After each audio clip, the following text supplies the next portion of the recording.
The phone call came at 3:47 in the morning, and the voice on the other end belonged to a man Maya Bennett hadn't spoken to in 7 years. A man whose billions had once promised her the world, only to leave her with nothing but a secret that could destroy 3 generations of his family. Maya's hand trembled as she gripped her cell phone, her 23-year-old heart racing in the darkness of her small Brooklyn apartment. Outside, the city hummed with its sleepless energy, but inside, time seemed to freeze. Maya. His voice was different now, fractured, desperate. Richard Ashford III, the real estate mogul whose face graced Forbes covers and business sections, sounded like a broken man. "It's Emma. She's dying, and you're the only one who knows." The words hit her like a physical blow. Emma, his daughter. The little girl Maya had cared for during that brief, impossible summer when she'd been 20 and naive enough to believe love could conquer the canyon of wealth and race that separated them. "I don't understand," Maya whispered, her dark skin prickling with goosebumps despite the warmth of her apartment. "What do you mean I'm the only one who knows?" "The truth," Richard said, his voice breaking, "about Emma's condition, about what really happened that summer. Please, Maya, I know I have no right to ask you for anything. You never asked me for a single thing, not even when—" He stopped himself. "But I'm begging you now. Come to Connecticut. Tonight, she's asking for you." Before Maya could respond, before she could process the impossible request or question how a dying 8-year-old even remembered the young woman who'd briefly been part of her life, Richard added something that made her blood run cold. "And Maya? My wife doesn't know. No one knows. If you value what we shared, if you ever cared about Emma, you'll come alone. Because what you know could save her life or destroy mine. If you're listening to this and want more stories like this one, be sure to follow the channel so you don't miss the next chapter of these incredible journeys of love, secrets, and redemption." The line went dead. Maya sat in the darkness, her mind reeling. 7 years ago, she'd been a 20-year-old nursing student working summer jobs to pay her tuition. One of those jobs had been as a nanny for the Ashford family at their Connecticut estate.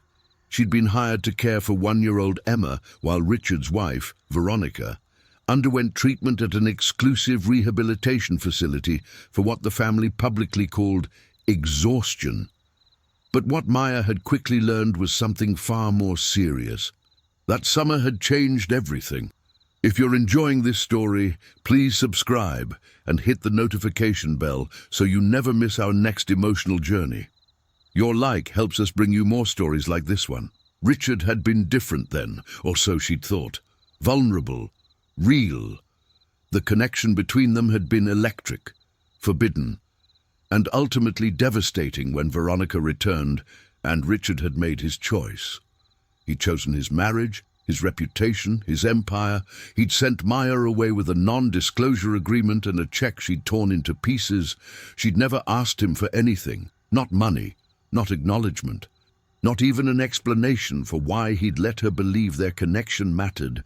But now he was asking her for everything. Maya stood and walked to her window, looking out at the lights of New York City. She was no longer that naive 20-year-old. She'd finished her nursing degree, worked in pediatric care, built a life for herself through sheer determination. She'd dated, tried to move on, tried to forget the summer that had branded itself onto her soul. But she'd never forgotten Emma, and she'd never forgotten what she'd discovered that last week at the Ashford estate. The medical records she'd accidentally seen, the genetic tests, the diagnosis that Veronica had hidden from everyone, including her own husband. A diagnosis that Emma had inherited, a ticking time bomb written into her DNA. Maya had kept that secret for 7 years because Richard had asked her to sign that NDA, because she'd been terrified of the Ashford family's power, because she'd been young and afraid. But if Emma was dying now, that secret might be the only thing that could save her. 3 hours later, Maya stepped out of an Uber in front of the Ashford estate, a sprawling Georgian mansion that seemed to glow against the pre-dawn sky of Greenwich, Connecticut. The house looked exactly as she remembered, imposing, elegant, utterly intimidating. Old money and new power combined into something that made her feel small, despite the confidence she'd built over the years. Richard was waiting at the door. At 42, he still carried himself with that commanding presence that had first caught her attention 7 years ago. But now there were shadows under his eyes and silver threading through his dark hair. He wore an untucked dress shirt and slacks, looking more disheveled than she'd ever seen him. Maya. He said her name like a prayer and a confession all at once. Thank you for coming. She didn't let him touch her, didn't let him see how her pulse quickened at the sight of him. Where is she? Upstairs. But first... He glanced around nervously. Veronica is sleeping. She's been sedated. She doesn't know you're here. The staff has been given the night off. It's just us and Emma's private nurse, who I've sent on a break. You're asking me to sneak into your house like some kind of secret, Maya said flatly. After everything. I'm asking you to save my daughter's life, Richard cut in, his voice rough with emotion. Please, just come upstairs. Let me explain everything. Against her better judgment, Maya followed him through the grand foyer, all marble floors and crystal chandeliers, and up the sweeping staircase she'd once descended carrying a laughing toddler. The house smelled of expensive flowers and furniture polish, everything pristine and perfect on the surface, just like the Ashford family's lies. Richard led her to a bedroom at the end of the east wing, pushing open the door to reveal a room that looked nothing like the cheerful nursery Maya remembered. This was a hospital room disguised as a luxury suite. Medical equipment lined the walls. An IV stand stood beside the bed, and in that bed, looking impossibly small and fragile, lay Emma. The little girl was asleep, her blonde hair, so like her mother's, spread across silk pillowcases.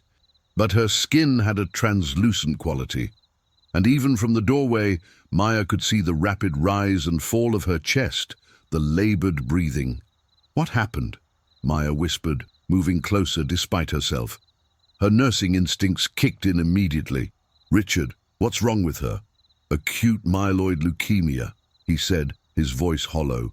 Diagnosed 6 months ago. She's been through 2 rounds of chemotherapy. Nothing's working. We've consulted with every specialist in the world. They all say the same thing. Without a bone marrow transplant, she has maybe 3 weeks left. Maya's throat tightened. And the transplant? Veronica and I aren't matches. Neither are any of her cousins or extended family members. We've searched the registry. Nothing. Richard ran a hand through his hair. The gesture so familiar, it made Maya's chest ache. But you know something, Maya. You know something about Emma's genetics that I've never understood. That last week you were here. You tried to tell me something about Veronica's family history, about a condition Emma might have inherited. Fanconi anemia, Maya said quietly. The medical term she'd locked away for 7 years, suddenly front and center in her mind. It's a rare genetic disorder. Veronica has it, or she's a carrier. I saw her medical records that summer when I was looking for Emma's vaccination papers. I wasn't snooping. She stopped, remembering that horrible afternoon. I saw the diagnosis. Fanconi anemia increases the risk of certain cancers, including leukemia. If Emma inherited it, Richard's face went white. Why didn't anyone tell me? Why didn't Veronica? Because she probably didn't know, Maya said, moving to Emma's bedside now, her professional training overriding everything else. Many carriers are asymptomatic. She might not have been diagnosed herself, or she might have hidden it. Maya paused, looking at Richard carefully. Did you and Veronica do genetic counseling before having children? No. Richard's voice was barely audible. She said it wasn't necessary. Her family had no genetic issues, she said. She insisted. He stopped, realization dawning. She knew. All this time, she knew, and she hid it from me. Maya pulled out her phone, already thinking like the pediatric nurse she'd become. If Emma has Fanconi anemia in addition to AML, the treatment protocol is completely different. The chemotherapy dosages, the transplant requirements, everything changes. Have her doctors tested for it? I don't know. Veronica has been handling all the medical decisions. She said she wanted to protect me from the details, that she was stronger. Richard's voice cracked. God, Maya, what if she's been hiding this? What if the treatments have been wrong this whole time? Before Maya could answer, a weak voice came from the bed. Maya! They both turned. Emma's eyes were open, pale blue like her mother's, but with a depth of awareness that shouldn't belong to an 8-year-old facing death. She was looking directly at Maya with a small, tired smile. You came, Emma whispered. I knew you would. I remembered you. From before, you used to sing to me. Maya's heart shattered. She moved to the bedside, taking Emma's small, cold hand in hers. Hi, sweetheart. Yes, I'm here. Are you going to help me? Emma asked, her voice so hopeful it hurt. Daddy said you might know something. Something about blood. About what's wrong with me. Maya glanced at Richard, who nodded, giving her silent permission to speak honestly. I think I might, Emma, Maya said gently, but I need to talk to your doctors. I need to see your medical records. Can you be brave for me a little longer? Emma nodded. Then her eyes drifted to the door behind them. You should go, she whispered. Mommy's nurse just came upstairs. She'll tell Mommy you're here, and Mommy gets very angry when people come that she doesn't invite. Richard moved to the window, peering out into the hallway through a crack in the door. Damn it, he muttered. Mrs. Chen, she's supposed to be off duty. Does she know who I am? Maya asked. She knows enough, Richard said grimly. She was here that summer. She knows Veronica fired you. The word fired was such a pale euphemism for what had actually happened. The screaming confrontation, Veronica's threats, the NDA Maya had been forced to sign, the way she'd been escorted off the property like a criminal.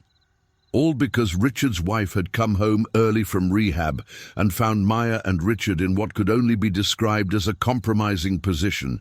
Nothing had actually happened, but the intention had been clear enough. I need to go, Maya said, but Emma's hand tightened on hers. No, the little girl said, suddenly sounding much older than 8. Not yet. I need to tell you something first, something I heard Mommy say to her lawyer. Richard moved closer. Emma, what? Mommy said I'm going to die, Emma whispered, tears spilling down her cheeks. And she told her lawyer that when I die, everything goes to her, all of Daddy's money, because there won't be any heir to protect. She said it's better this way. She said now she can finally be free. The room went dead silent. Richard looked like he'd been struck. Emma, you must have misunderstood. I didn't, Emma said firmly. I heard her. She was in her office. She didn't know I was there. She said, the little girl's voice dropped to barely a whisper. Oh, she said she's been making sure the treatments don't work. Before either of them could respond, the door burst open. Veronica Ashford stood in the doorway, her perfectly coiffed blonde hair and designer silk robe a stark contrast to the fury in her ice-blue eyes. Get out of my house, she hissed at Maya. But before I call the police and have you arrested for trespassing. But it was Richard who spoke next, his voice low and deadly. Tell me what our daughter just told me isn't true, Veronica. Tell me you haven't been sabotaging Emma's treatment. Tell me you didn't hide her genetic condition from her doctors.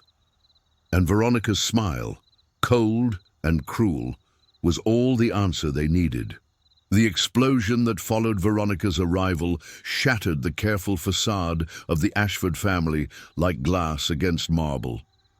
"You have 30 seconds to get out of my house before I destroy you," Veronica said, her voice ice cold as she stared at Maya.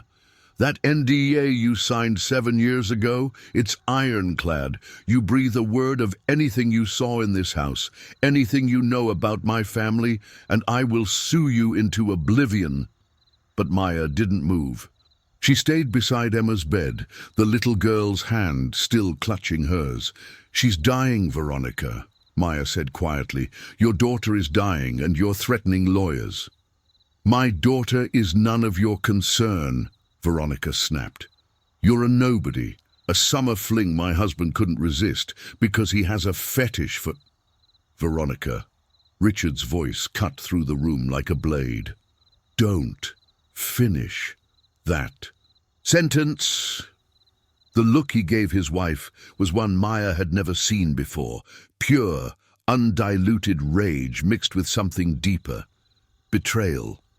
The kind that comes from years of carefully constructed lies, finally crumbling. Veronica's expression faltered for just a moment before her mask of control slammed back into place. "Fine. Richard, darling, let's talk about this reasonably. This woman," she gestured dismissively at Maya, "broke into our home in the middle of the night. For all we know, she's trying to exploit Emma's condition for money. I called her," Richard said flatly. "I asked her to come, because Emma asked for her, and because Maya knows something about our daughter's condition that you've been hiding from me, from Emma's doctors, from everyone." Veronica's face went pale, but she recovered quickly. "I have no idea what you're talking about." "Fanconi anemia," Maya said, finally understanding the full scope of Veronica's deception. "Emma has it, doesn't she? It's why the standard AML treatments aren't working. It's why she's getting sicker instead of better. The chemotherapy doses are too high for someone with Fanconi anemia. You know this. Your doctors know this. But you've been letting them continue anyway." The silence that followed was deafening. Veronica's lips pressed into a thin line. "You have no proof, no medical degree, no right to make those accusations. But I do have proof," Maya said, pulling out her phone. "Because 7 years ago, when I was working here as Emma's nanny, I accidentally saw your medical files. I was looking for Emma's vaccination records in your home office, and I found your personal medical history, Fanconi anemia carrier status. A genetic counseling report from before Emma was born. A recommendation that you not conceive naturally because of the risks." She turned to Richard. "You didn't know, did you? She never told you?" Richard's face was ashen. "No. She said she'd been cleared. She said there were no genetic issues." "Because I wanted a child," Veronica said, her voice suddenly desperate, defensive. "And if you'd known about the carrier status, you would have insisted on genetic screening, on embryo selection, on all those procedures that would have taken control away from me. I wanted a natural pregnancy. You wanted control," Maya finished, "even if it meant risking your daughter's life." "I didn't know she'd actually inherit it," Veronica shouted, her composure finally cracking. "The chances were 50-50. I thought, I hoped—" "And when you found out she did have it," Richard demanded, "when she was diagnosed with leukemia 6 months ago, and you saw the genetic tests?" Veronica's silence was damning. Emma's weak voice broke through the tension. "Mommy, is it true? Do you want me to die?" The question hung in the air like a noose. Veronica's eyes filled with tears, real tears, Maya noted with surprise. The first genuine emotion she'd seen from the woman all night. "No, baby," Veronica whispered, moving toward the bed. "Of course not. I love you. But Emma turned her face away. "You told your lawyer. I heard you." "You heard wrong," Veronica insisted. "Emma, please, I would never—" "Then why did you tell the doctors not to test for bone marrow donors outside the family?" Richard interrupted, his phone now in his hand. "I just pulled up Emma's medical file. There's a note here from you, specifically requesting that the donor search be limited to family members only. Why would you do that unless—" He stopped, the realization hitting him like a freight train. "Unless you wanted to make sure we wouldn't find a match," he finished, his voice barely a whisper. "Because if Emma died, the inheritance, the prenuptial agreement," Maya said suddenly, pieces clicking into place. "If you divorce, you get nothing. But if Emma dies before she comes of age, you inherit as Richard's wife, with no heir to contest it." Veronica's face twisted with rage and something else. Desperation. "You don't understand. You could never understand what it's like to be trapped in a marriage to a man who never loved you, who only married you for your family name and connections, who made it clear from day one that you were a business arrangement." She turned to Richard, her voice breaking. "You never loved me. You went through with the wedding because your father insisted, because my family's real estate connections could expand your empire. I was never a wife to you. I was a merger. That doesn't give you the right to kill our daughter," Richard roared. "I'm not trying to kill her," Veronica screamed back. "I'm trying to protect myself. Do you have any idea what it's like to watch your husband fall in love with the help? To see him look at her," she gestured viciously at Maya, "the way he never looked at me. To know that if Emma survives, I'll be stuck in this loveless marriage forever because divorce means I lose everything." The confession hung in the air, ugly and raw. Maya felt sick. She'd known Richard's marriage was troubled, but she'd never imagined this depth of dysfunction, this calculation. Emma started crying, quiet, devastated sobs that shook her small frame. "I'm calling Emma's oncologist," Maya said firmly, pulling out her phone. "Right now, and I'm telling them about the Fanconi anemia. They need to adjust the treatment protocol immediately. We're wasting time." "You have no authority," Veronica started. "I have a duty," Maya shot back. "I'm a licensed pediatric nurse. I have a legal and ethical obligation to report medical neglect when I see it. And what you've done, Veronica, hiding critical genetic information from your daughter's doctors, that's not just neglect, it's attempted murder." The words hit like a bomb. Veronica lunged forward, but Richard caught her arm. "Don't," he said coldly. "Don't make this worse than it already is." "It can't get worse," Veronica said bitterly. "Everything is already destroyed." "Not everything," Maya said, looking at Emma. "She still has a chance. If we act now, if we correct the treatment protocol, if we find a bone marrow donor who's actually compatible." "The registry search came up empty," Richard said. "We looked worldwide." "Did you look at half-siblings?" Maya asked carefully. The question made Richard freeze. "What?" Maya took a deep breath. This was it, the moment she'd been dreading for 7 years. The secret that had haunted her every day since she'd left the Ashford estate. "Richard, that summer. We need to talk about what happened after you sent me away." His eyes widened with understanding and horror. "Maya, no. You don't mean—" "I was pregnant," she said quietly. "When Veronica came back and you chose your marriage, when you made me sign that NDA and leave, I was already pregnant. 3 weeks along, I found out a month later." The words seemed to suck all the oxygen from the room. Richard's face went through a dozen emotions at once. Shock, disbelief, joy, anger, devastation. "You have a child," he whispered. "We have a child."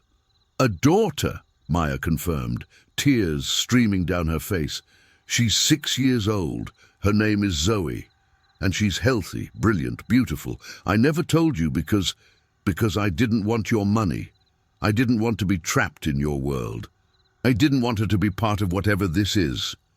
She gestured at the toxic scene around them. "But now," she continued, her voice stronger, "if Zoe is a half-sibling match for Emma, she could be the donor that saves Emma's life. And you need to decide, right now, what matters more, your pride, your secrets, your perfect public image, or your daughter's life." Richard looked at her like he was seeing her for the first time. "You never asked me for anything. All these years, you were raising our child alone, and I never wanted anything from you except the truth," Maya said, "and you couldn't give me that."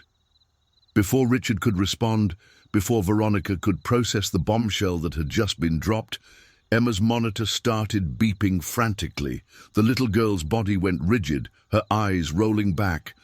"She's seizing!" Maya shouted, immediately moving into action, her nursing training taking over. As she worked to stabilize Emma, calling out orders to a frozen Richard to get the emergency medications from the nightstand, a terrible thought crossed her mind. If Veronica had been sabotaging Emma's treatment, what else had she done? And when Maya checked the IV bag hanging beside Emma's bed, her blood ran cold because the medication label didn't match what should have been there. Someone had switched it. And the only person with access to Emma's room in the middle of the night was her own mother. The ambulance screamed through the pre-dawn streets of Greenwich, its sirens shattering the quiet of old money neighborhoods where scandals were supposed to stay buried behind high walls and manicured hedges. Inside, Maya worked frantically to keep Emma stable, her hands moving with practiced precision even as her mind raced with horrifying possibilities. The IV bag she'd discovered had contained an opioid derivative, far too strong for a child Emma's size, far too dangerous given her compromised condition. Veronica sat in shocked silence, her face ashen, while Richard held his daughter's hand and looked like a man watching his entire world collapse in real time. "Is she going to make it?" he asked Maya, his voice raw. "I don't know," Maya answered honestly. The medication she was given, it's not fatal on its own, but combined with her weakened state and the wrong chemotherapy protocol." She didn't finish the sentence. She didn't have to. When they reached Yale New Haven Hospital, Emma was rushed into the pediatric intensive care unit. A team of specialists descended immediately, oncologists, genetic counselors, toxicologists. Maya gave them her rapid-fire assessment, including her suspicions about Fanconi anemia and the potentially tampered medication. The lead oncologist, Dr. Patricia Chen, pulled Maya aside after the initial examination. "You're the nurse who called this in?" Dr. Chen asked. "I'm a friend of the family," Maya said carefully. "And yes, I have pediatric nursing credentials. I noticed discrepancies in the treatment protocol and medication." "Discrepancies is putting it mildly," Dr. Chen said grimly. "If what you're telling me is true, if Emma has undiagnosed Fanconi anemia and has been receiving standard AML chemotherapy doses for 6 months, it's a miracle she's still alive. The protocol for FA patients is completely different. Reduced doses, specific drug combinations. We're talking about a completely mismanaged case. How soon can you test for Fanconi anemia?" Maya asked. "We can run the chromosome breakage test immediately. Results in 24 to 48 hours. Dr. Chen paused. "But I need to know who authorized the treatment protocol she's been following." Maya glanced toward the family waiting area where Richard was pacing and Veronica sat motionless. "Her mother, Veronica Ashford. She's been the primary medical decision-maker. And the father." He was kept in the dark about much of it, apparently. Dr. Chen's expression darkened. "I need to speak with both parents, separately. Because if there's been deliberate medical negligence or tampering with a minor's treatment, we're legally obligated to report it to Child Protective Services and law enforcement." Over the next several hours, the truth began to unravel like a thread pulled from an expensive tapestry. The genetic testing confirmed Maya's suspicions. Emma had Fanconi anemia, and the chemotherapy protocol she'd been receiving was dangerously inappropriate for her condition. Veronica's medical records, once subpoenaed by the hospital's legal team, showed she'd known about her carrier status and had actively hidden it from Richard before conceiving. But the truly damning evidence came from Emma's medical files.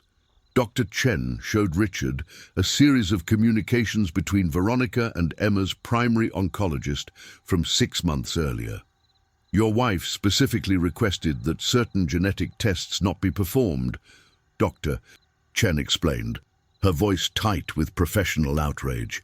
She claimed it was due to insurance concerns and religious beliefs. She also blocked the expansion of the bone marrow donor search beyond immediate family, citing privacy concerns and fear of media exposure. She was protecting me, Richard said bitterly, from finding out the truth, from finding a donor, from saving Emma. There's more, Dr. Chen continued. The medication that was in Emma's IV tonight, we've traced it back to a prescription in your wife's name. A pain medication prescribed to her 3 years ago after a cosmetic procedure. The dosage given to Emma would have caused severe respiratory depression, combined with her weakened state. She didn't need to finish. You're saying my wife tried to kill our daughter? Richard's voice was hollow. I'm saying the evidence suggests deliberate harm. Doctor, Chen said carefully, the police are already involved, and there's something else you need to know. She pulled up another file on her tablet. When we examined Emma, we found evidence of sustained low-level poisoning, traces of anticoagulant medication in her blood work, not enough to be immediately fatal, but enough to make her weaker, to make the chemotherapy less effective, to slow her recovery after each round of treatment. Richard looked like he might vomit. How long? Based on the accumulated levels in her system. Months, possibly since the diagnosis. Maya, who had been standing silently in the corner of the consultation room, finally spoke. She was making sure Emma wouldn't recover. She was creating a slow decline that would look natural, that would look like the disease just being too aggressive. The perfect murder, Richard whispered, disguised as a tragic medical outcome. He turned to Maya, his eyes red-rimmed and devastated. You saved her life. If you hadn't come tonight, if you hadn't noticed... Don't, Maya said quietly. We're not out of the woods yet. Emma needs a bone marrow transplant. The Fanconi anemia diagnosis actually makes finding a compatible donor harder, not easier. We need to test your daughter, Zoe. We need to test her immediately. Richard nodded, then seemed to fully process what she'd said. Our daughter. I have another daughter. Maya. God. I don't even know what to say. How to... We'll figure that out later, Maya interrupted. Right now, Emma is what matters. Everything else can wait. But it couldn't wait. Because at that moment, 2 police detectives entered the consultation room, followed by a social worker from Child Protective Services. Mr. Ashford, the lead detective said, I'm Detective Maria Santos. We need to ask you some questions about your wife's access to your daughter's medications and medical care. What followed was 3 hours of interrogation, legal consultation, emergency court orders, and the systematic dismantling of the Ashford family's carefully constructed public image. Veronica was arrested at the hospital on charges of attempted murder, child endangerment, and medical fraud. The news broke within hours. Social media exploded with the scandal of the billionaire's wife accused of poisoning her own daughter. The Ashford family's business empire, built on real estate and reputation, began to shake. But Richard didn't care about any of that. He sat in Emma's hospital room, holding his daughter's hand, while Maya made phone calls to arrange for Zoe to be tested. Tell me about her, Richard said quietly when Maya came back into the room. Our daughter, Zoe, please. Maya sat down across from him, separated by the hospital bed where Emma slept, sedated and monitored. It felt surreal, discussing one daughter while trying to save another. She's everything, Maya said softly. She's smart, curious. She loves science and art and asking impossible questions. She has your eyes, that same shade of grey-green that changes in the light. She has my stubbornness and your strategic mind. She's 6, but she reads at a 4th grade level. She wants to be a marine biologist and an astronaut and a chef. Maya smiled despite the tears streaming down her face. She's perfect, and she doesn't know about me, Richard said. It wasn't a question. I told her that her father was someone I loved very much, but who couldn't be part of our lives, Maya said. I told her it was complicated, I didn't want her to feel abandoned or unwanted. I wanted her to know she was loved, even if her father was a coward who let you walk away, Richard finished, even if he chose his failing marriage and his reputation over you, over the possibility of... His voice broke. God, Maya, if I'd known... Would it have changed anything? Maya asked. Would you have left Veronica? Faced the scandal? Your father was still alive then. He would have disowned you for leaving your wife for the black nanny who was pregnant with your child. The tabloids would have destroyed you. Your business partners would have walked away. Would you really have chosen differently? Richard looked at her for a long moment. I want to say yes. I want to believe I would have, but honestly, I don't know. And that makes me a coward and a fool. Before Maya could respond, her phone rang. It was the clinic she'd called earlier, confirming that Zoe could come in for HLA typing and bone marrow compatibility testing that afternoon. I need to go get her, Maya said. Explain what's happening. She's going to have questions about her father, about Emma. I can't hide this from her anymore. Can I come with you? Richard asked. To meet her? Maya hesitated. Richard, this is a lot. For everyone. Maybe we should... Please, he said. I've already lost 6 years. I don't want to lose another day.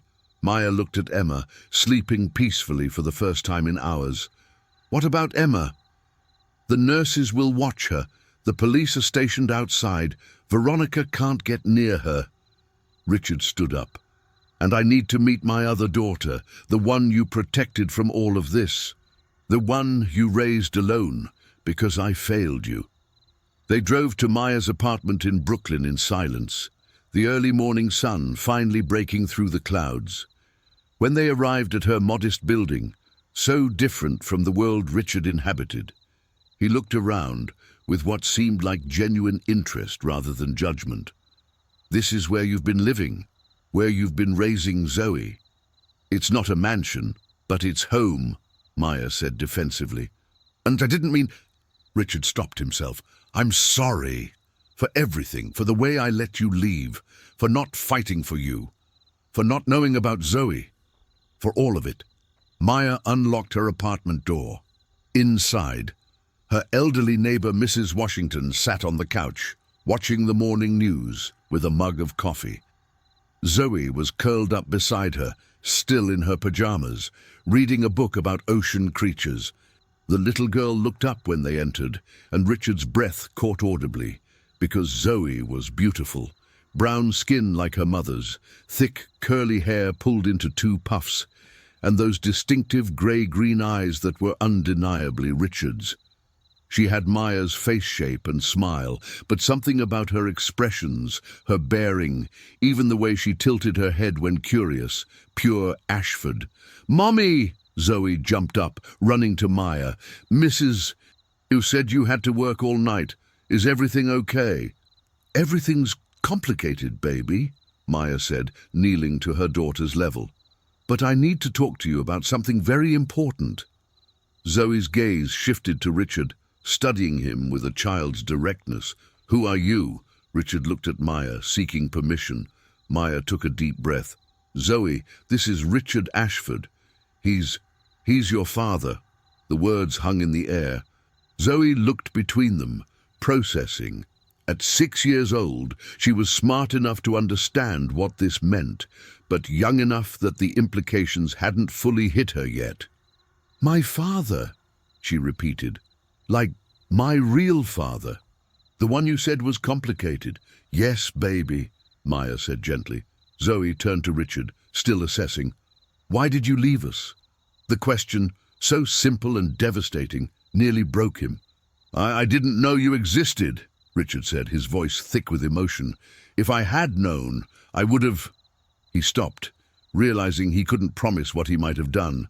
"I made mistakes, big ones, and I'm so sorry." "But you know about me now?" Zoe asked. "Yes, and I'd like to get to know you, if that's okay with you." Zoe considered this. "Do I have to call you Dad?"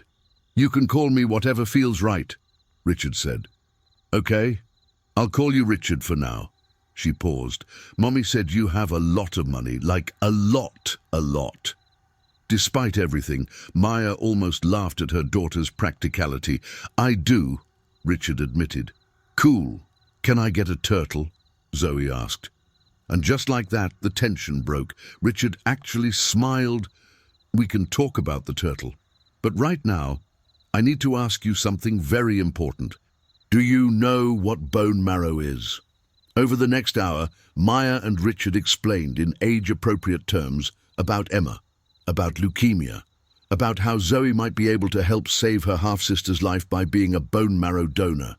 Zoe listened with the seriousness of a child who understood she was being treated like an adult. If I do this, will the other little girl, Emma, will she be okay? Zoe asked. We hope so, Maya said honestly. If you're a match, and if the transplant works, yes, she could be okay. Then I want to do it, Zoe said firmly. I want to help her. They took Zoe to the clinic that afternoon for testing. The HLA typing would take time, but the initial blood work showed promise. Zoe was brave through the blood draw, only squeezing her mother's hand once. On the way back to the hospital, Richard's phone rang. It was his lawyer, calling with news about Veronica. She'd been released on bail, a $5 million bond posted by her family, and according to hospital security, she'd been seen in the parking garage an hour ago, despite the restraining order, looking for Emma's room. Richard's face went white as he listened to the security guard on the phone explain that Veronica had been stopped before she could enter the building, but that she'd been screaming about her rights as a mother, about taking back what was hers, about fixing her mistakes. We need to get back to the hospital, Richard said urgently, now. But when they arrived, the police officer stationed outside Emma's door was unconscious on the floor, and Emma's room was empty. The hospital erupted into controlled chaos. Security locked down the building. Police flooded the hallways, Amber Alert protocols activated. But Veronica Ashford and 8-year-old Emma had vanished as if they'd never been there at all. How is this possible? Richard demanded, his voice raw with panic. There are cameras everywhere, guards. She's on bail for attempted murder. She has money, Detective Santos said grimly, reviewing security footage on a tablet. Money buys a lot of things, including people willing to look the other way. The footage showed Veronica entering through a service entrance 30 minutes earlier, wearing scrubs and a hospital ID badge that looked authentic. She'd walked straight to the restricted medication storage area, accessed it with a key card that shouldn't have worked, and filled a syringe with something the pharmacy staff was still trying to identify. Then she'd gone to Emma's floor, disabled the security camera outside the room with practiced efficiency, and used some kind of knockout gas or chemical on the police officer. He was still unconscious, being treated in the ER. She planned this, Maya said, her nurse's instincts identifying the level of preparation. This wasn't impulsive. She knew exactly what she was doing. She had help, equipment, access. Her family, Richard said bitterly. And the Worthingtons have connections everywhere. Politicians, judges, hospital administrators. They probably see this as protecting one of their own from a scandal. Or they see it as protecting their inheritance. Detective Santos added, if Veronica goes to prison for attempted murder, she loses everything. But if Emma dies and they can make it look like Veronica was trying to save her, they might salvage the situation. The words sent ice through Maya's veins. Do you think she took Emma to kill her, to finish what she started? I think she's desperate, Santos said, and desperate people do desperate things. Richard's phone rang. Unknown number. He answered on speaker. Hello, darling. Veronica's voice, smooth and cold, filled the hospital room. I assume you've noticed Emma and I have left. Don't worry. We're just having some mother-daughter time. Quality time we haven't had in so long. Veronica, where are you? Richard demanded. What are you doing? What I should have done from the beginning, Veronica said. taking control. You see, I've had a lot of time to think over the past few hours about my mistakes, about how I let things get so messy, but I'm going to fix it all now.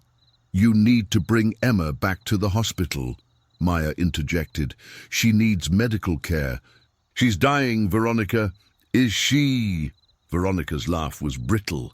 Or is that just what everyone keeps telling me? I've been doing some research of my own, you see, about Fanconi anemia, about treatment protocols, and I found some very interesting international specialists who have very different opinions about what's best for my daughter.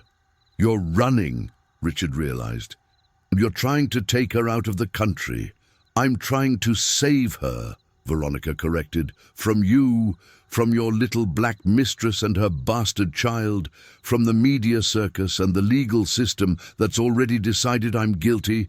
Did you know they're already calling me the Black Widow online, the evil mother who poisoned her own child?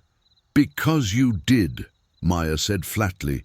I gave her medications to make her comfortable, Veronica snapped. To ease her pain. Is that a crime? And yes, I made decisions about her treatment protocol. I'm her mother. I have that right. You're a murderer, Richard said, his voice shaking with rage. You've been killing her slowly for months, and now you've kidnapped her. The police are looking for you everywhere, Veronica. You can't run from this. Can't I? Veronica sounded almost amused. My family has a private jet waiting at Teterboro Airport. In 2 hours, Emma and I will be in a country with no extradition treaty. We'll get her proper treatment from doctors who aren't corrupted by your money and influence, and you'll never see either of us again. Mommy! Emma's weak voice came through the phone. Mommy, I don't feel good. I want Daddy. I want Maya. Shh, baby, Veronica cooed. Everything's going to be fine. Just rest. Emma! Richard shouted. Emma, sweetheart, we're coming to get you. But the line went dead.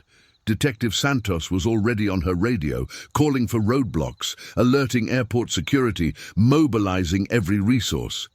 But Maya could see the grim reality in her expression. She's going to kill her, Maya whispered. Before we can find them, she's going to finish what she started because it's the only way she wins.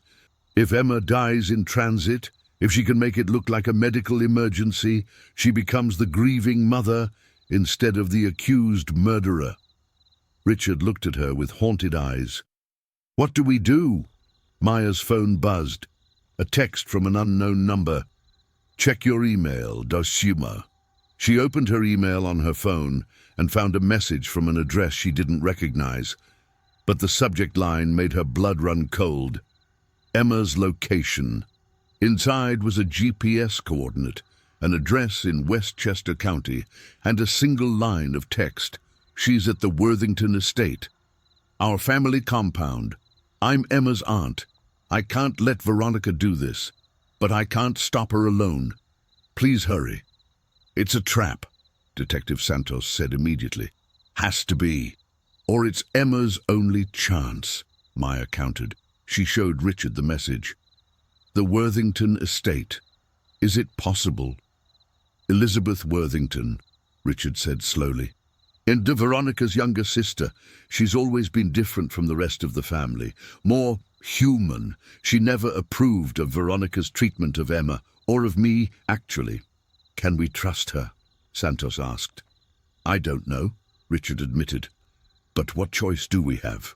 20 minutes later, a convoy of police vehicles screamed toward the Worthington family compound in Westchester, a sprawling property that made the Ashford estate look modest by comparison.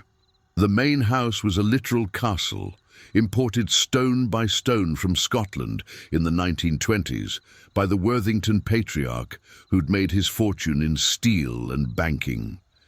Detective Santos had secured a warrant based on the kidnapping charges, but as they approached the gates, it became clear they weren't going to need it because the gates were already open. And standing in the driveway was a woman who looked remarkably like Veronica. Same blonde hair, same aristocratic features, but with something softer in her expression. She was flanked by 2 men in suits who turned out to be her private security team. Elizabeth Worthington, she said as they approached. Thank you for coming. My sister is in the conservatory with Emma. She's armed, Detective. She has a pistol, our father's antique Beretta, and she's threatening to use it on anyone who tries to take Emma from her. How long has she been here? Santos asked. About an hour. She called me, told me she was bringing Emma for treatment. When I saw the news, I knew... Elizabeth's voice broke. My sister is sick, mentally ill. Our family has covered it up for years. The perfectionism, the control issues, the paranoia, it all escalated after Emma was born. She became obsessed with the idea that everyone was trying to take Emma away from her, that Richard was going to leave her for someone else and take their daughter. She looked at Maya. And when you appeared that summer, when she saw how Richard looked at you, it confirmed all her worst fears. She became convinced that Emma would love you more than her, that she'd lose everything. So she decided if she couldn't have Emma, no one could, Maya said quietly. Elizabeth nodded. Please, save my niece. I know my sister has done terrible things, but Emma, she's innocent in all of this. The police moved to surround the conservatory, a glass-walled structure on the east side of the property filled with exotic plants and rare orchids. Through the windows, they could see Veronica sitting in a wicker chair, Emma lying on a daybed beside her, and yes, a gun resting on Veronica's lap. We need a hostage negotiator, Santos said. No, Richard said firmly. We need Maya. Everyone turned to look at him. Veronica's obsession was never really about Emma, Richard explained. It was about control, about power, about winning. Maya walking away from me 7 years ago, refusing my money, raising our daughter alone. It was the one thing Veronica couldn't control or defeat. She couldn't buy Maya, couldn't intimidate her, couldn't make her disappear. He turned to Maya. She needs to see that she lost, that her plans failed, that Emma is going to live, and I'm going to be part of Zoe's life, and all her schemes and poison and manipulation couldn't stop any of it. You want me to walk in there? Maya asked. With Emma dying and Veronica armed and unstable? I want you to be the incredible, fierce woman I fell in love with 7 years ago, Richard said. The woman who never asked me for anything because you didn't need me to give you value or worth. The woman who saved Emma's life tonight because it was the right thing to do, not because you wanted something in return. He took her hands. I know I have no right to ask you for anything, but please, help me save our daughter's sister. Help me do one thing right in this disaster I've made of everything. Maya looked past him to the conservatory, where Emma lay so still on that daybed, where Veronica sat like a queen on a throne made of desperation and poison. Okay, Maya said. But I'm not doing this for you. I'm doing it for Emma. And for Zoe, who deserves to know her sister. She walked toward the conservatory alone, her hands raised to show she was unarmed, her heart pounding so hard she could hear it in her ears. The glass door opened easily.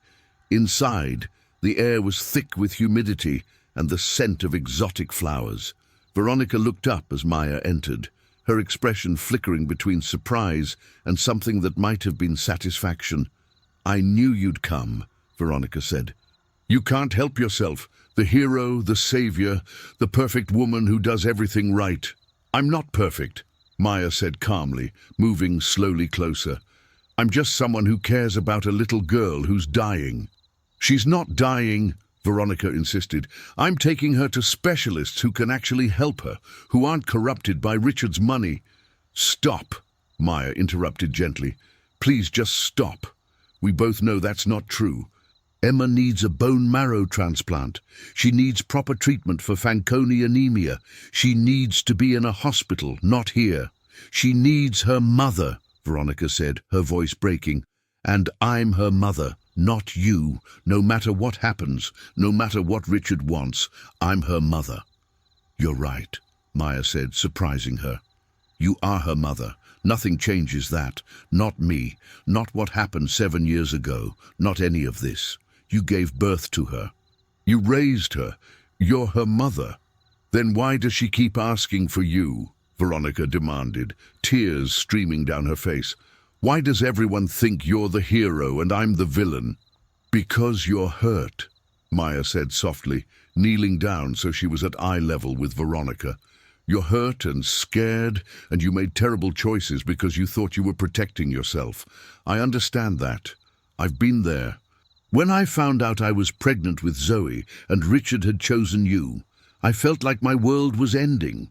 I thought about not having her, about making it all go away so I wouldn't have to face the pain. This confession seemed to shock Veronica. You thought about an abortion? For about 5 minutes, Maya admitted. And then I realized I was making a decision based on fear, not love. And I didn't want to live my life governed by fear. So I chose differently. I chose Zoe, and it was hard, and I was alone, and there were nights I cried myself to sleep, wondering how I'd pay rent and finish school and raise a baby all by myself. But I did it, because love is stronger than fear. She gestured to Emma. You love her, I can see that, but you've been making choices based on fear.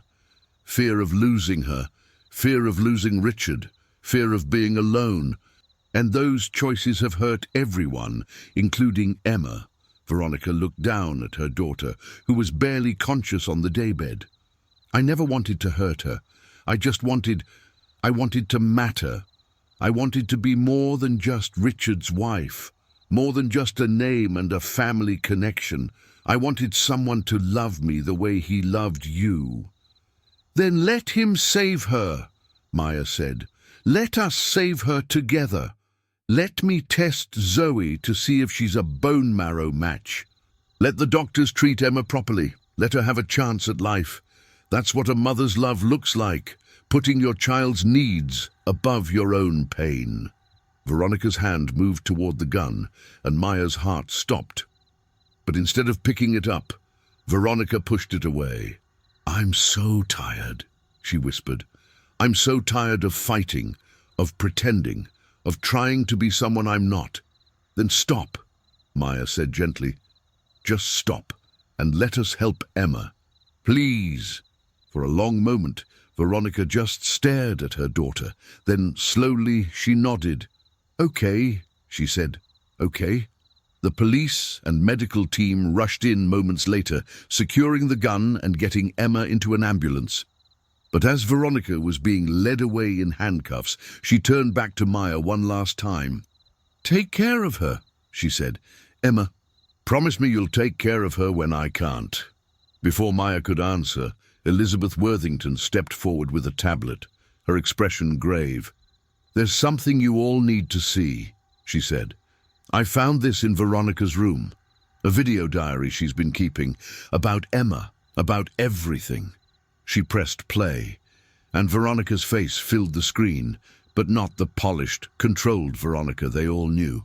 This was a woman unraveling, speaking directly to the camera with wild eyes and trembling hands, and what she confessed in that video would change everything they thought they knew about Emma's condition, about the Worthington family legacy, and about who was really pulling the strings all along.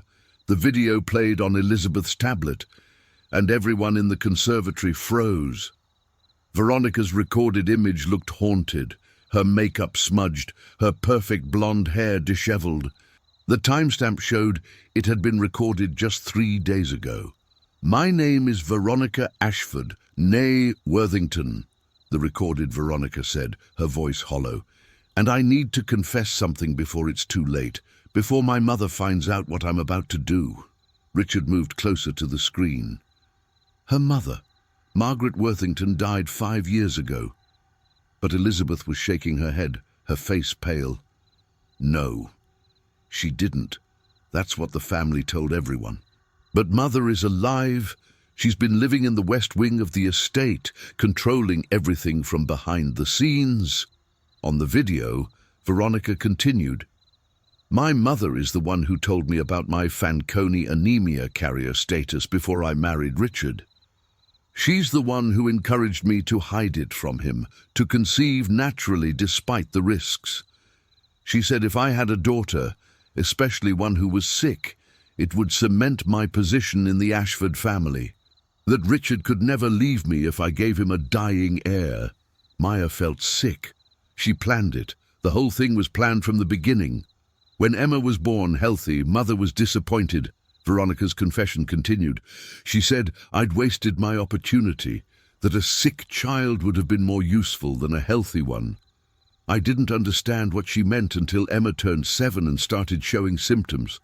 That's when Mother told me about the leukemia risk with Fanconi anemia. She said it was my second chance. Richard's face went white. Second chance at what? The video answered his question. Mother said if Emma died young, before she could inherit, the Ashford fortune would be vulnerable. That Richard would be devastated, easy to control or manipulate into poor decisions. That the Worthington family could acquire key Ashford properties and assets during the chaos. She showed me how to access Emma's medications, how to adjust the dosages, how to make it look natural. Jesus Christ, Detective Santos breathed. But I couldn't do it, Veronica said on the video, tears streaming down her face. I tried to follow Mother's plans. I did everything she told me to do. But every time I looked at Emma, I couldn't, so I stopped. I threw away the medications Mother gave me. I told her I wouldn't hurt my daughter anymore. Elizabeth was crying now. That's why Veronica tried to run. She wasn't running from the law. She was running from Mother, from the family. The video continued. Mother found out I'd stopped. She was furious. She said I was weak, just like Father was before his accident. Veronica made air quotes, her expression bitter. She told me if I wouldn't finish what I started, she would. She has people everywhere. Hospital staff, security guards, even some of Richard's business associates. She said Emma would die one way or another, and I could either be complicit and benefit from it, or I could resist and lose everything, including my life. We need to find Margaret Worthington, Santos said urgently, already on her radio. Now. But Elizabeth was staring at the conservatory's glass walls, her expression horrified. She's already here. She's been watching this whole time. They all turned to see an elderly woman standing just outside the conservatory, partially obscured by the exotic plants. She was impeccably dressed in a vintage Chanel suit, her white hair perfectly coiffed, her face bearing the same aristocratic features as her daughter's, but with a coldness that made the temperature seem to drop. Margaret Worthington smiled, a terrible, calculated expression. Well, she said, her voice carrying the refined accent of old money and older cruelty, I suppose the game is finally over. What a disappointment you all turned out to be. She raised her hand, and suddenly there were 4 men with guns surrounding the conservatory, clearly her private security team. Mother, don't, Elizabeth pleaded. Please, this has gone far enough. Far enough? Margaret laughed. Darling, it hasn't gone nearly far enough. Do you have any idea how close we were? How close I was to finally controlling the Ashford fortune, to restoring the Worthington family to its proper position of power? She looked at Richard with undisguised contempt. Your grandfather stole what should have been Worthington land 70 years ago, built his empire on property that belonged to my father. I've spent decades trying to reclaim it, and I was so close. If only Veronica had been stronger. If only Emma had died when she was supposed to. You're insane, Richard said. I'm pragmatic, Margaret corrected. Something your generation has forgotten how to be. You're also concerned with feelings and morality, but power is what matters. Control is what matters. And I've controlled this family, this situation, for 5 years from my supposed grave. Imagine what I can do now that I'm no longer pretending to be dead. Maya stepped forward, putting herself between Margaret and Emma. You're not touching her. Not now. Not ever. Margaret's eyes fixed on Maya with interest. Ah, yes. The fascinating Maya Bennett. The woman who could have been bought but wasn't. The one who walked away from millions. I've wondered about you. Wonder all you want. Maya said firmly. "But you're not getting near Emma. The police are here. Your confession is on video. It's over." "Is it?" Margaret asked. "Because I think you'll find that the police officers currently surrounding this property are on my payroll, that the security systems are controlled by my people, that every exit is blocked. You're all trapped here. And I—" A gunshot rang out. Everyone hit the ground, chaos erupting.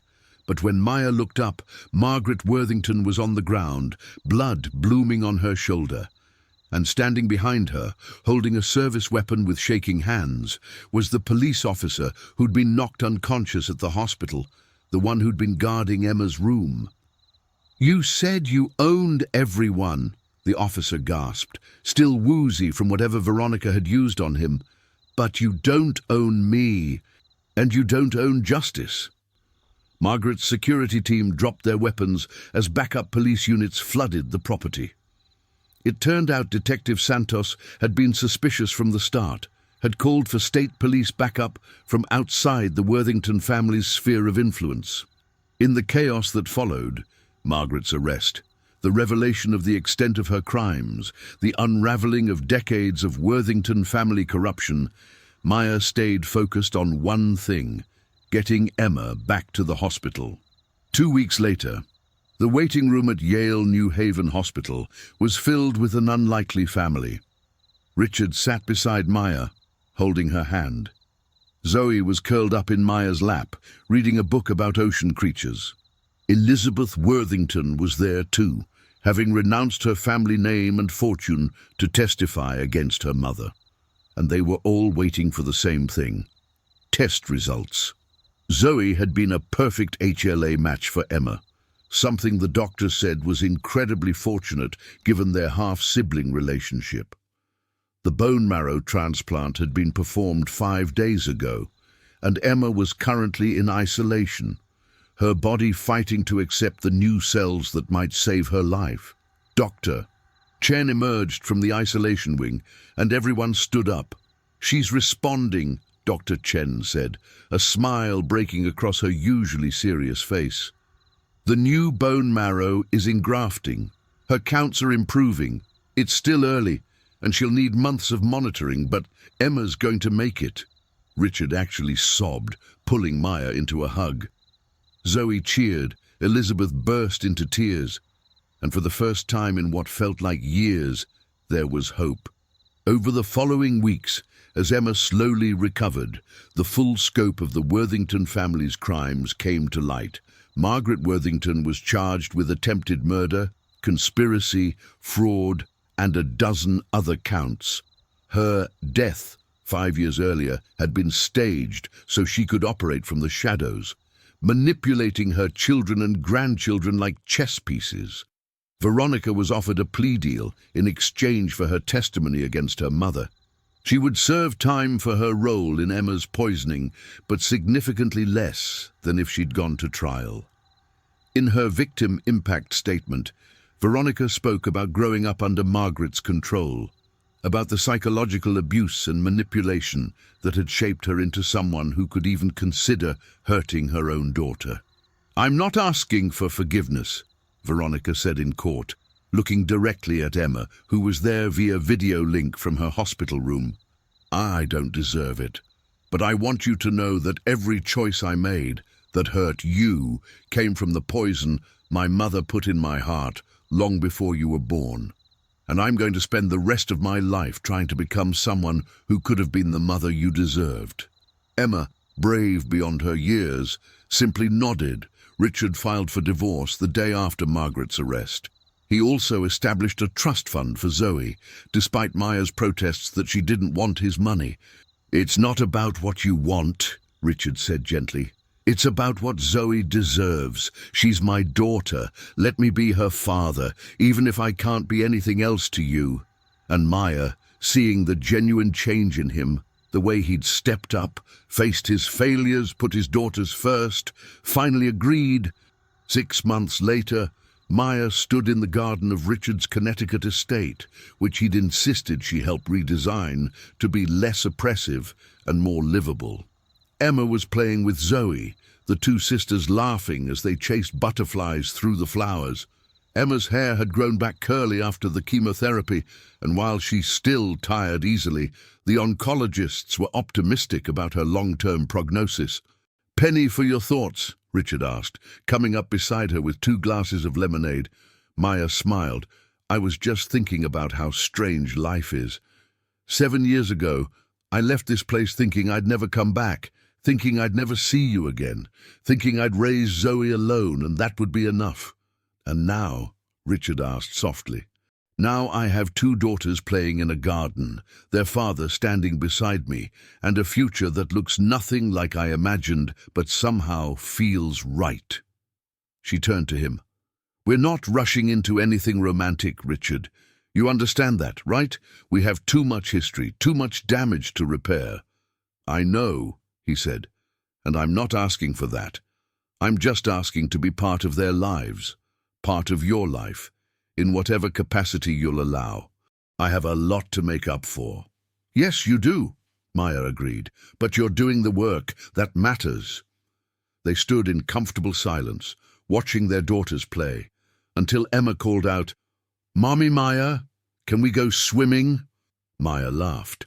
Emma had started calling her Mommy Maya to distinguish her from Mommy Veronica, whom she still visited once a month at the correctional facility where she was serving her sentence.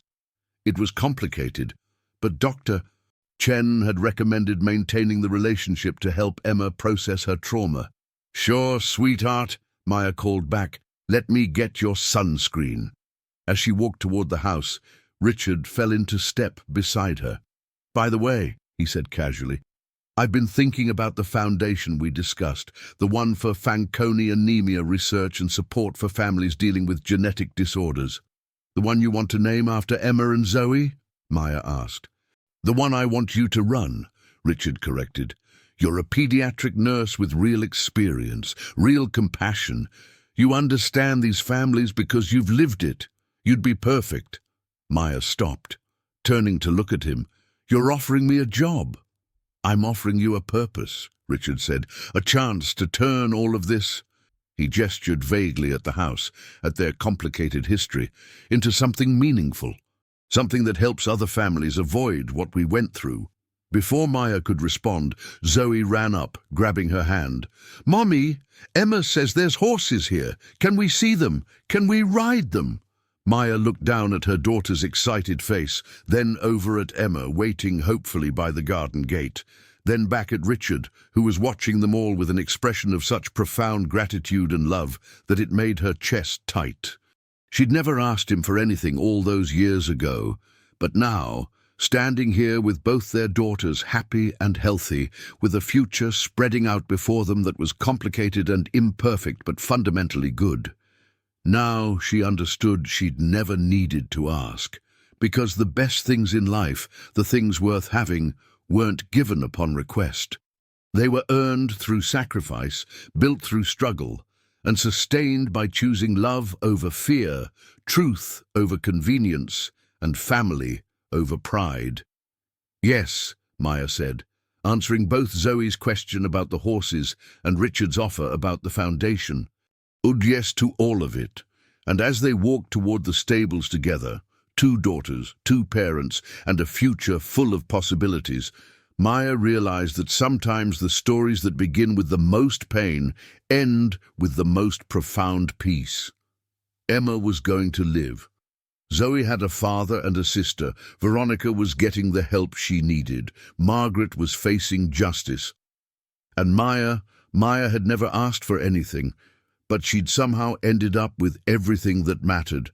But that night, as she tucked both girls into bed in the guest wing of the Ashford estate, Emma grabbed her hand. "Mommy Maya," the little girl whispered, "I found something today. In Grandma Margaret's old room, a letter. It's addressed to you.